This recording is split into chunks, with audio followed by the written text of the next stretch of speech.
Ego umukunzi wacu rero yatugishije inama yavuze ati nitwa Mireille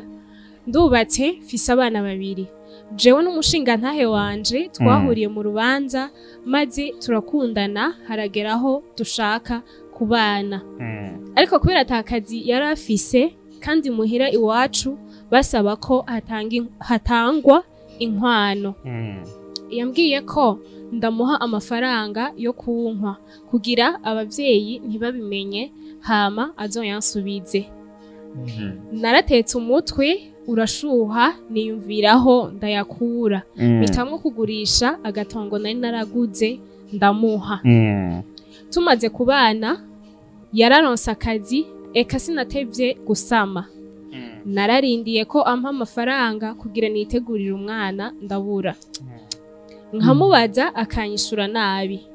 natanguye gufata amadeni iburyo n'ibubamfu kugira ngo tubeho kuko no gutanga amafaranga ya caution cari ikibazo icaguma kintangaza nuko ntasiba kumufata ari kumwe n'inkumi kandi nkamenya ko abaha n'amahera mu mwaka uheze nari ku kazi umwe mu bo mfitiye amadeni ansanga ku kazi kunyishurizayo aranyambika ibara ku buryo nsanga narize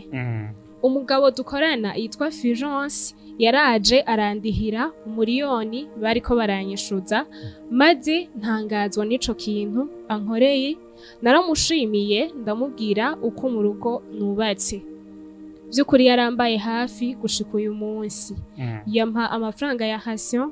ayo kurihira ishure umwana hamwe n'utundi tuntu twankenegwa ikibazo mfise nuko umushinga ntahe wanje yamenye ko Fulgence hari ivyo amfasha mu rugo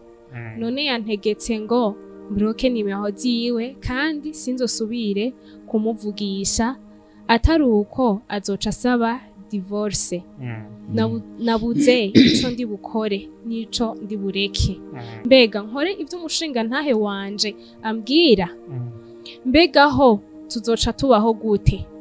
ko umushinga ntahe wanje ata munsi n'umwe yemera ko twicara tukayaga ivy'umuryango mumfashe muzo wa mukozi